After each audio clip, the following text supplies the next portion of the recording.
बिस्मिल्लाहिर्रहमानिर्रहीम। आज का ज़माना तेज़ी से बदल रहा है।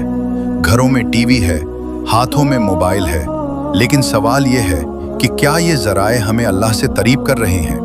अल्लाह ताला कुरान मजीद में इरशाद फरमाता है, वक़ुल रब्बि ज़िदनी इल्मा। तर्जुमा, ए मेरे रब मेरे इल्म में इजाफा फरमा। और नबी करीम सल्लल्लाहु अलैहि वसल्लम ने फरमाया, खैरुकुम मन तअल्लमल कुरान व अल्लमहु। तर्जुमा, तुम में सबसे बेहतर वो है जो कुरान सीखे और सिखाए।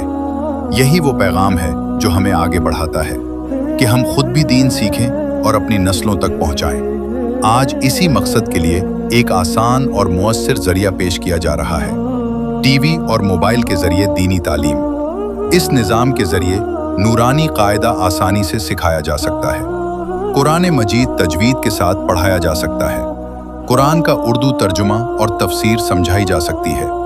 अहादीस, दुआएं, अकायद और ज़रूरी मसाइल सिखाए जा सकते हैं और इस्लामी तरबियत व सीरत को आम किया जा सकता है। ये ज़रिया असातिज़ा की मेहनत का बेहतरीन मुआविन बन सकता है और जहां पहुंचना मुश्किल हो वहां दीन की आवाज़ पहुंचा सकता है। सोचिए, एक टीवी के ज़रिए पूरा मकतब चल सकता है, एक मोबाइल के ज़रिए एक घर मदरसा बन सकता है।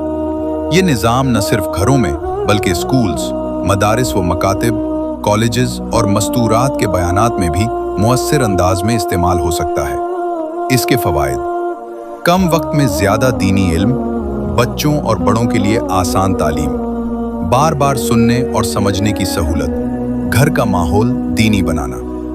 आज ज़रूरत इस बात की है कि हम इन वसाइल को ज़ाया न करें बल्कि उन्हें अल्लाह के दीन के लिए इस्तेमाल करें। आइए हम अपने घरों, इदारों और मुआशरे में टीवी और मोबाइल के जरिए दीनी तालीम को आम करें ताकि हर घर में कुरान की आवाज़ गूंजे और हर दिल दीन की रोशनी से रोशन हो जाए।